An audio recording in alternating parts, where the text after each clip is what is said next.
नमो तस्स भगवतो अरहतो सम्मा संबुद्धस्स।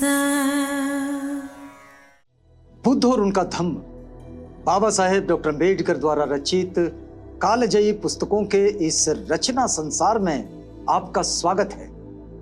आप जानते हैं कि इस समय हम लोग बाबा साहेब डॉक्टर अम्बेडकर द्वारा मूल रूप से अंग्रेजी में रचित ग्रंथ द बुद्ध एंड हिज धम्मा, इसका ये हिंदी अनुवाद आप तक पहुंचा रहे हैं। और ये जो हिंदी अनुवाद है, ये हिंदी अनुवाद डॉक्टर भदंत आनंद कौशल्यायन जी का है। तो आइए इस कड़ी में आगे बढ़ते हैं। आपको हमेशा की तरह याद भी दिला देते हैं कि ये बुद्ध और उनका धम्म के षष्ठ कांड का दूसरा भाग है। और इस दूसरे भाग में तथागत बुद्ध पर जो दोषारोपण हुए हैं, उस दोषारोपण को किस तरह के वो दोष आरोप किए गए लोगों के द्वारा, उन आरोपों का खंडन तथागत बुद्ध के द्वारा और तथागत बुद्ध की शिक्षाओं के द्वारा कैसे किया गया, यही बात बाबा साहेब ने इस अध्याय में हम तक पहुंचाने का ये प्रयास किया है। शीर्षक है तैर्थिकों द्वारा हत्या का मिथ्यारोप। क्या है ये मिथ्यारोप? देखिएगा, अन्य संप्रदायों के साधुओं को ऐसा लगने लगा था कि श्रमण गौतम के कारण लोग उनका आदर सत्कार कम करने लगे हैं। इतना ही नहीं, ये भी नहीं जानते कि वे है भी या नहीं। जो अन्य तैर्थिक थे उन लोगों को इस बात का आभास होने लगा, इस बात का एहसास भी होने लगा कि लोग श्रमण गौतम के कारण, मतलब उनकी ओर लोग इतने ज्यादा झुकने लगे हैं, उनके होने लगे हैं, उनके बनने लगे हैं कि इनका प्रभाव लोगों पर से कम होता जा रहा है। और लोग अब ये भी शायद भूल गए कि ये लोग भी कहीं दुनिया में लोग तथागत के पीछे ही हो लिए। तो उनका आरोप देखिएगा, हम देखें कि किसी षड्यंत्र की मदद से हम जनता में उसका प्रभाव घटा सकते या नहीं। तैर्थिकों ने इस तरह का एक षड्यंत्र करने का सोचा कि हम देखें कि किस षड्यंत्र की मदद से हम जनता में इसका प्रभाव घटा सकते हैं या नहीं। शायद सुंदरी की सहायता से हम ऐसा कर सकें। तैर्थिक सोचने लगे। देखिए, तैर्थिक इस तरह के एक षड्यंत्र की रचना कर रहे हैं कि क्या किसी सुंदरी का इस्तेमाल किया जा सकता है, सुंदरी स्त्री का, तथागत को बदनाम करने के लिए। तो वे सुंदरी के पास गए और उससे बोले, बहन, तुम बहुत ही सुंदर और मनोरम हो। यदि तुम श्रमण गौतम के बारे में कुछ अपवाद फैला दो तो हो सकता है कि लोग उसका विश्वास कर लें और श्रमण गौतम का प्रभाव घट जाए। वे सुंदरी के पास गए, उससे कहने लगे कि भाई बहन, तुम बड़ी सुंदर हो, लेकिन हमें तुम्हारी मदद चाहिए। यदि तुम श्रमण गौतम के विषय में कोई अपवाद फैला लो तो लोग तुम पर विश्वास करेंगे, और लोग तुम पर विश्वास करेंगे तो श्रमण गौतम का जो प्रभाव है थोड़ा घट जाएगा। तो सुंदरी प्रतिदिन शाम को, उस सुंदर स्त्री ने क्या किया? उस सुंदरी प्रतिदिन शाम को हाथों में फूलों की मालाएं और नाना प्रकार की सुगंधियां लेकर जेतवन की ओर जाने लगी, जहां तथागत ठहरे हुए थे, श्रावस्ती में। तो फूलों की मालाएं और नाना प्रकार की सुगंधियां लेकर जेतवन की ओर जाने लगी। और जेतवन से लौटने वाले लोग जब पूछते कि सुंदरी कहां जा रही हो, तो उत्तर देती है, देखिए क्या उत्तर देती है। जब लोग उनसे पूछते थे वे सुंदरी कहां जा रही हो, तो उत्तर देती कि मैं श्रमण गौतम के पास उनकी गंधकुटी में रहने जा रही हूं। जब शाम को लौटते हुए लोग मिलते थे तो वो कुटी की ओर जाते हुए दिखाई देती थी, गंधकुटी की ओर, और कहती थी कि मैं गंधकुटी में रुकने जा रही हूं श्रमण गौतम के पास। और जब तैर्थिकों के उद्यान में रात बिताकर वह प्रातःकाल होने पर, क्योंकि तैर्थिकों का उद्यान भी उसी तरफ था, तो तैर्थिकों के उद्यान में रात बिताकर वह प्रातःकाल होने पर उधर से लौटती, सुबह लौटती थी उधर से। और यदि कोई उससे पूछता कि तू रात भर कहां रही, तो उत्तर देती थी श्रमण गौतम के पास। देखिएगा, बदनाम करने का ये एक नया तरीका, अलग सा तरीका तैर्थिकों ने ढूंढा कि श्रमण गौतम को बदनाम कैसे किया जाए। और ये इस तरह का तरीका किसी भी सभ्य व्यक्ति को बदनाम करने के लिए आज बड़ा आम हो गया है। और उस वक्त उन्होंने इसका इस्तेमाल किया तैर्थिकों ने, लेकिन आज किसी को बदनाम करने के लिए इस तरह के प्रयोग लोग करते जरूर हैं। तो कुछ दिनों के बाद तैर्थिकों ने हत्यारों को कुछ ले देकर सुंदरी की हत्या करवा दी। अब देखिए ये कितना खतरनाक खेल है कि तैर्थिकों ने, जो कि सन्यासी है, और उन्होंने उस सुंदरी की हत्या करवा दी और उसकी लाश को जेतवन के पास के कूड़े की ढेरी पर फेंकवा दिया। देखिए ये बड़ा ही एक विचित्र प्रसंग। तब उन तैर्थिकों ने सरकारी कर्मचारियों तक यह सूचना भिजवाई कि सुंदरी रोज जेतवन आया जाया करती थी और अब वो दिखाई नहीं देती है। क्या कहते हैं?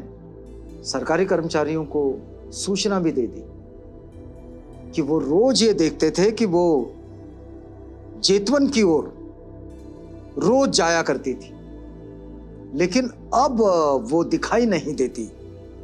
तो सरकारी अफसरों को साथ लेकर उन्होंने सुंदरी की लाश को कूड़े की ढेरी पर से खोज निकाला। सुंदरी की लाश को उन्होंने कूड़े की ढेरी पर से खोज निकाला और तब तैर्थिकों ने तथागत के श्रावकों पर आरोप लगाया कि अपने शास्ता की लज्जा ढकी रखने के लिए उन्होंने सुंदरी को मार डाला। देखिए आरोप भिक्षु संघ पर कि अपने शास्ता की मतलब तथागत की लज्जा को बचाने के लिए इन्होंने सुंदरी को मार डाला। लेकिन हत्यारे आपस में इस रुपये के बंटवारे के बारे में जो उन्हें सुंदरी की हत्या करने के लिए मिले थे, एक शराब की दुकान पर बैठे बैठे लड़ने लगे। अब उनको जो धन मिला था, जो पैसे मिले थे सुंदरी की हत्या करवाने के संबंध में, तो ये आपस में ही लड़ लिए धन के बंटवारे को लेकर, उस रुपये पैसे के बंटवारे को लेकर। और अफसरों ने तुरंत उन्हें पकड़ लिया, क्योंकि यहां उसकी पोल खुल गई कि किसने मारा।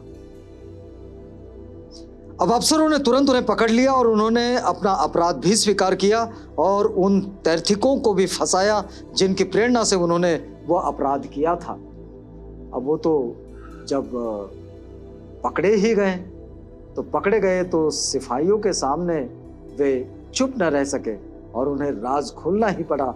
और तैर्थिकों का वो जो राज था कि उन्होंने सुंदरी को तैयार करवाया था, उन्होंने उसको पैसे दिए थे, उन्होंने उन लोगों को भी पैसे दिए थे जिन लोगों को सुंदरी को मारने के लिए कहा था। तो इस तरह के षड्यंत्र भी बहुत हुआ करते हैं। ये समझाने का बाबा साहेब का जो उद्देश्य है, उस उद्देश्य को भी समझ लीजिएगा कि किस किस तरह से तथागत को रोकने की कोशिश की गई। मतलब इसको दूसरे अर्थों में समझे कि कोई अच्छा कार्य जब होता रहता है तो उसको सताने वाले, उसको पीड़ा देने वाले भी कोई कम नहीं होते और किसी तरह से उसे रोकने का प्रयास जरूर करते हैं लोग। तो इस तरह से तथागत को रोकने के लिए उन्हें इस तरह का षड्यंत्र रचकर बदनाम किया गया। इस प्रकार तैर्थिकों का रहा सहा प्रभाव भी जाता रहा। और फिर जब तैर्थिकों की ये बात खुल गई, क्योंकि ये तो पोल ही थी, जब पोल खुल गई तो फिर उनका जब प्रभाव नहीं रहा तो प्रभाव भी बहुत कमजोर हो गया। तैर्थिकों द्वारा अनैतिकता का भी एक आरोप आता रहा है तथागत पर। देखिए सूर्योदय के साथ ही जैसे जुगनू अस्त हो जाते हैं, वही दशा तैर्थिकों की हुई और लोगों ने उनको भेंट पूजा भी देनी बंद कर दी और उनका आदर सत्कार करना भी बंद कर दिया। ये जो स्थिति उनका ये जो आचरण रहा, इससे लोगों में उनकी जो रही सही साख थी वो भी कमजोर पड़ गई और वो बिल्कुल कमजोर से हो गए। उनका लोगों ने आदर सत्कार तक करना बंद कर दिया।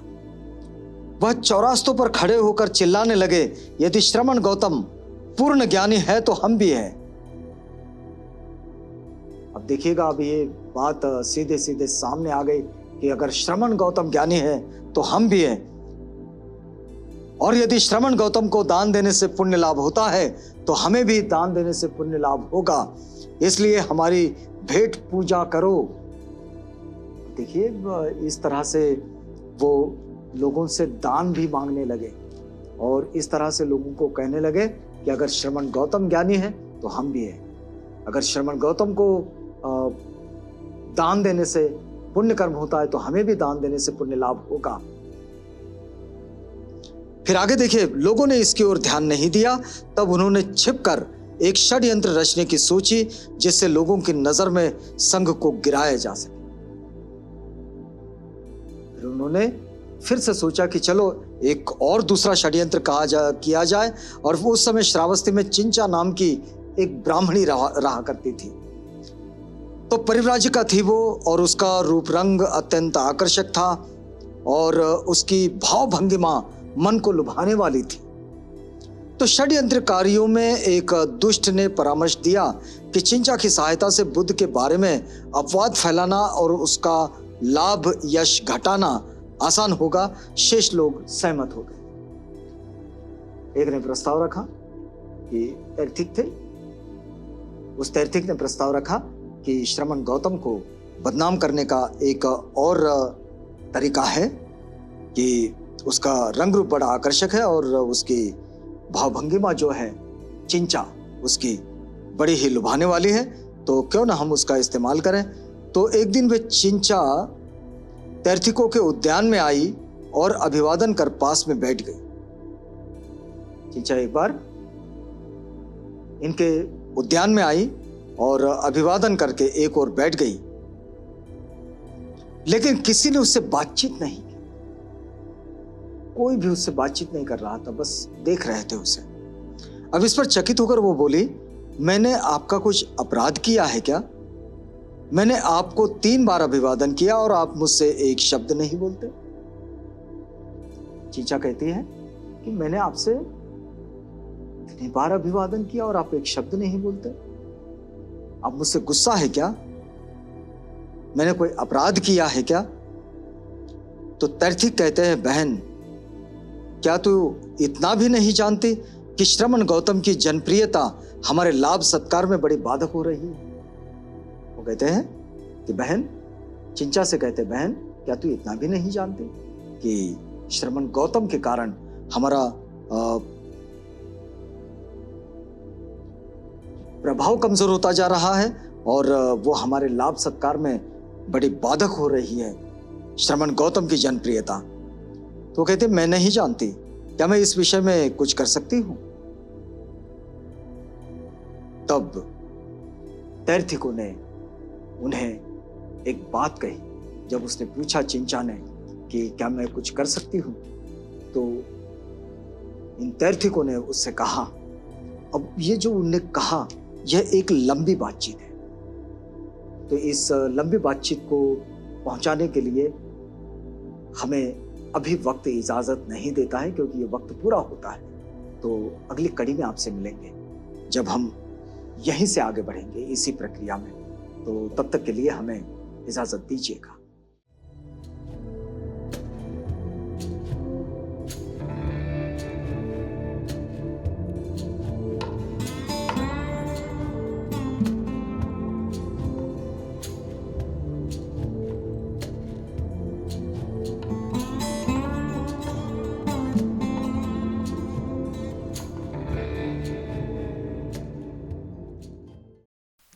बुद्ध और उनका धम्म।